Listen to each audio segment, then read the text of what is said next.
അസ്സലാമലൈക്കും, നമസ്കാരം. Live media മൂർക്കനാടിൻ്റെ പുതിയൊരു വീഡിയോയിലേക്ക് എല്ലാവർക്കും സ്വാഗതം. ഒരു കുഞ്ഞു വീഡിയോ കേട്ടോ, ഒരു ഷോർട്ട് വീഡിയോ ആണ്. റമളാൻ മാസമായി കഴിഞ്ഞാൽ ഒരുപാട് ഇഫ്താർ സംഗമങ്ങളിൽ നമ്മളൊക്കെ പങ്കെടുക്കാറുണ്ട്. പക്ഷേ ഇതൊരു വ്യത്യസ്തമായിട്ടുള്ള ഒരു ഇഫ്താറിനെ കുറിച്ചാണ് ഞാനിവിടെ പറയുന്നത്. സോഷ്യൽ മീഡിയയിലൊക്കെ തരംഗമായി നിൽക്കുന്ന ഏറുമാടത്തിന് സാക്ഷി നിർത്തിക്കൊണ്ട് പ്രകൃതി രമണീയമായ മൂർക്കനാടിൻ്റെ എല്ലാ സൗന്ദര്യത്തിൻ്റെ നടുവിലിരുന്നു കൊണ്ട് ഒരു ഇഫ്താർ സംഗമം. മൂർക്കനാട് കാളിയാർക്കുളത്തുള്ള ഏറുമാടം ബോയ്സ് സംഘടിപ്പിച്ച ഇഫ്താർ വിശേഷങ്ങളാണ് ഇന്നത്തെ നമ്മുടെ വീഡിയോയിൽ. ഏകദേശം 4000-ഓളം പേരാണ് പങ്കെടുത്തത്. 400 കിലോ അരിയും 800 കിലോ കോഴിയും കൊണ്ടുള്ള ബിരിയാണിയായിരുന്നു ഇഫ്താർ സംഗമത്തിൽ പങ്കെടുക്കുന്നവർക്ക് ഏറുമാടം ബോയ്സ് ഒരുക്കി വച്ചിരുന്നത്. കൂടാതെ ഏറുമാടം കൃഷിക്കൂട്ടം തന്നെ വിളവെടുത്ത വിഷരഹിത തണ്ണിമത്തനും മുന്തിരിയും ഈന്തപ്പഴവും എല്ലാം കൊണ്ടും തന്നെ വിഭവ സമൃദ്ധമായ ഒരു ഇഫ്താർ വിരുന്ന് തന്നെയായിരുന്നു എല്ലാവരെയും കാത്തിരുന്നത്. കലാ, കായിക, സാമൂഹിക, സാംസ്കാരിക രംഗങ്ങളിൽ വളരെയേറെ മികച്ച പ്രവർത്തനങ്ങൾ കാഴ്ചവെക്കുന്ന ഏറുമാടം ബോയ്സിൻ്റെ ഈ ഒരു കൂട്ടായ്മയും ചിട്ടയായ പ്രവർത്തനങ്ങളും തികച്ചും മാതൃകാപരം എന്ന് തന്നെ നമുക്ക് പറയാം. ഏറുമാടം കൃഷിക്കൂട്ടത്തിൻ്റെ വിഷരഹിത തണ്ണിമത്തൻ വിളവെടുപ്പിൻ്റെ സമയത്ത് നമ്മൾ കണ്ട ആ ഒരു ഐക്യവും ഒത്തൊരുമയോടെയുള്ള പ്രവർത്തനവും ഈ ഒരു ഇഫ്താർ സംഗമത്തിലും നമുക്ക് കാണാൻ സാധിച്ചു.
അതിനിടയിൽ പ്രതീക്ഷിക്കാതെ ഒരു അതിഥി കൂടി ഇഫ്താർ വിരുന്നിനെത്തി.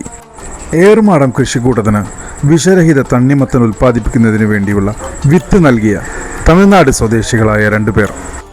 അവർ നൽകിയ വിത്തുകൾ കൊണ്ട് വിജയകരമായി തണ്ണിമത്തൻ ഉൽപ്പാദിപ്പിച്ച് വിളവെടുത്ത ഏറുമാടം കൃഷിക്കൂട്ടത്തിന് അനുമോദിക്കുന്നതിന് വേണ്ടിയും അതിന് നേതൃത്വം നൽകിയ നാസറിനും ഷാഫിക്കും പൊന്നാട അണിയിക്കുന്നതിനും വേണ്ടിയാണ് തമിഴ്നാട്ടിൽ നിന്നും അവർ ഈ ഒരു ഇഫ്താർ സുദിനത്തിൽ തന്നെ ഇവിടെ എത്തിച്ചേർന്നത്. ഇഫ്താർ സംഗമത്തിൻ്റെ ഈ ഒരു സുദിനത്തിൽ തന്നെ അവരെത്തിച്ചേർന്നത് ഏറുമാടം ബോയ്സിന് ഇരട്ടി മധുരമാണ് നൽകിയത്.